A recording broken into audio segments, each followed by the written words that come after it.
Hey everybody, how's it going? So this is something that I was really expecting to see happen a long time ago. I'm very surprised that it actually took this long for this to start happening.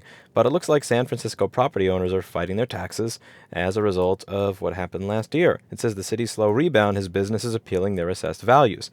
So in the United States and many local governments, you have something called property tax, which is where that particular government is going to assess the value of your home or your commercial building or your warehouse, and they come up with a way to assess the value of your property. Then they come up with a percentage of that they are then going to charge you every year. So if you have a home that's $500,000, depending on where you are in the United States, you may be paying anywhere from $2,000 to $15,000 a year in property tax, and that goes to fund the local schools, police, firefighters, all that's good stuff, all the local services that we have here in the United States of America. And here you can see that these building owners are asking for their property values to be, or their property assessments to be decreased. So it says here this arena wants $1 billion taken off of their property value, which is almost 60%. This hotel wants about 700 million or so taken off, which is about 75%. Dropbox wants to go from their assessed value of 913 million to 498 million, and this is not something that I think is going to be ending anytime soon. As it says, the region has recovered less than half of the jobs it lost during the outbreak last year, compared with the US average of 80% of, job recovery. Employers such as Salesforce.com and Twitter are shedding office space and letting people work from home for the long term. And this is something that I think you're going to see happening for a long time, and I'll explain why later. So at the end of this, it does say that California permits temporary one-year reductions in assessed values because of market changes, but that eventually revert to the original figure. I don't see this reverting to the original figure, and I'd like to discuss why that is. So firstly, yes, it is completely sane, in my opinion, that building owners ask to pay less in property tax after the local government takes particular actions that destroy the value of their properties. If you had a property that was utilized for business, and many of the businesses in that building are no longer legally allowed to utilize that property for business, it only makes sense that they not pay an assessment or property tax based on what the building was valued at last year before your local government destroyed the value of your building or of your business. Now, one thing that I find interesting here is when they say that the value typically reverts to the original figure. Let's talk about that a little bit, and let's talk about what Salesforce and Twitter are doing with their offices. Most managers are not going to want to radically change the way they do business. Like, a lot of people are proponents of work from home. I read Reddit a lot, and I see a lot of people saying it would be great to be able to do work from home. But work from home requires a different management style. It requires that you come up from the ground up with a different culture for your company, a different management style, and admittedly, a different set of people. Some people will do amazing work when they don't have someone standing over their shoulder. Some people will do way better work in a work from home environment. Some people will fail miserably. But there's a lot of change required to get work from home to work. And if you have a company that's making tens of billions of dollars, they're probably not going to want to radically shift everything on a dime when they're already insanely profitable. But if you force them to, if you twist their arm and say you cannot do you have two choices. A, learn how to do work from home. B, no longer be a business. Then you're kind of twisting their arm to figure out how to make work from home work. Once you make work from home work, and once they can see, okay, listen, we already put in all the misery. We did, again, we ate our salad, we did our cardio, we did our 5 miles of jogging every day. Once they do all of that, once they have come up with a system that allows them to do remote management that makes sense, why would you go back to spending $1 or $2 or $5 million per year on rent? Why would you continue to own a property that you have to pay property tax on that is worth over $1 billion when you can just have that money? Like, why? Why? I don't see as many people going back because they just figured out, courtesy of your policy, that they could save hundreds of millions of dollars each year.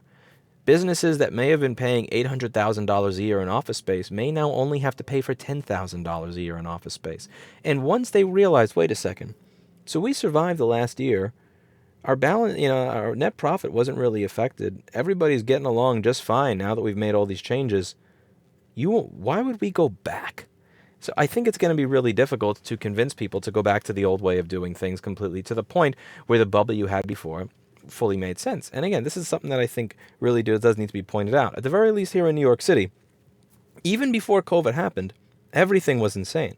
I document this all the time. I have these Dead City neighborhood walkthrough videos where you could just see me walk through different parts of New York City, and I just go over all the different places that are for rent, all the different stores that are empty, and and sometimes I'll give you prices. I have another playlist, The Ridiculous of New York City Real Estate, where I'll actually meet with the brokers that are trying to rent out these spaces, and I'll hear their sales pitches, and I'll hear them tell me why the spaces are worth what they are.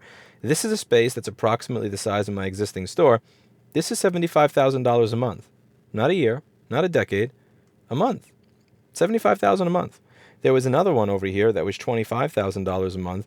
It was a very small little suit store. This over here, this is a suit store. This is about half the size of my current space. About half the size of it. This over here is $25,000 a month. So the property values that we already had were, in my opinion, insane, inflated, and unsustainable. I never understood why this was a thing. Even without COVID, I would have expected values to drop at some point because this makes no sense.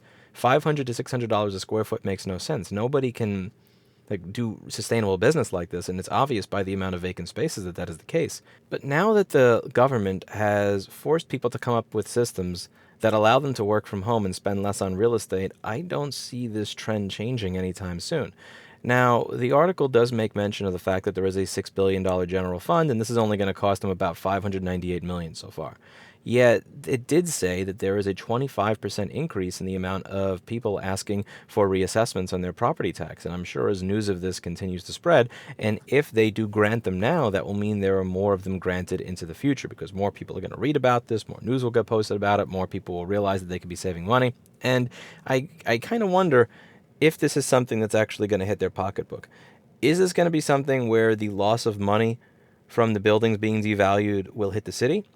Or is this something where the increase in residential real estate property values will counteract the downswing in commercial real estate property values? So if you have a building that used to be worth $900 million that's now worth $500 million, does that hurt you that much if all of these homes that used to be valued at $300,000 are now valued at $500,000? Because if you take a look at Zillow and just the prices that a lot of normal average middle-class homes, not even mansion, just middle-class homes have been going for 4 years ago versus now, there's been a radical shift in property prices, even in areas like New York City and San Francisco. Like buying a house in New York City costs more right now than it did 2 years ago. So for the entire idea that everybody is leaving New York City, I mean, you have a lot of office space and you have a lot of commercial space that's empty.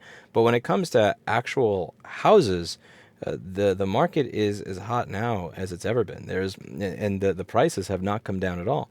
So I do wonder if this will actually affect their pocketbook at all, if they can just shift it so that instead of us getting money in property tax from commercial buildings, we're now getting more from residential properties where people are paying more in a residential property tax because they bought a house for $300,000 more than what it was worth, 5 or 6 years ago. Let me know what you think in the comments down below. That's it for today. And as always, I hope you learned something. And if you are in San Francisco and you got a camera and you watch this channel, I would actually love to see what your real estate scene is like there. I'm curious. Do you have stores that look like this that are $75,000 a month? Again, I don't live in San Francisco, but I hear a lot of people say it's very similar to New York City in these regards, and I would love a tour. So if you're able to provide me with a little tour so that I could watch and see what your real estate is like from this side of the country, I would highly appreciate it. So see you all in the next video. Bye now.